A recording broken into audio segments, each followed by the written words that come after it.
Matyagang nagpila kasubagong aga sa Sarong Dakulang Mall sa Pulangi, Albay, ang 66 anyos na si Lola Amparo Sherdakan Barangay Ubaliw parehong banuaan kaibaan sa iyang manugang nga ni-aprobit saran ang libreng asistensya medikal sa Tarabangan Caravan hatod kan Ako Bicol Party List. An sa iyang kamatayan sa puso, an sa iyang pigkonsulta sa doktor. Kasabay kaini, nataunan man siya din bulong sa high blood. Salamat po, Ako Bicol, maraming matulong sa akin. Mas maganda naman sa pakiramdam ko na hindi ako naaalisan kung minsan mga vitamins binibigyan ako. Salamat po.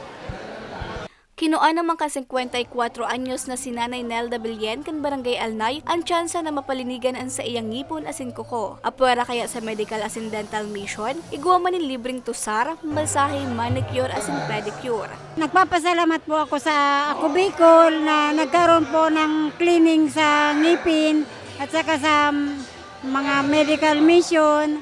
Malaking tulong na po dito sa mga taga-Pulangi.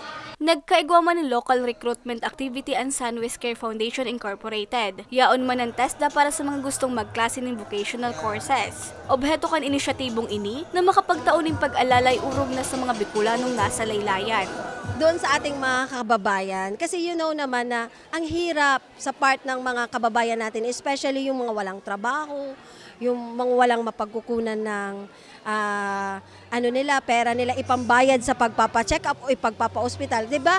Ang iba sa atin, titiisin na lang ang nararamdaman. So hindi na magpapatingin sa doktor kahit sobrang sakit na, sobrang naghihirap na kasi ang iisipin nila yung daily needs nila, especially pagkain.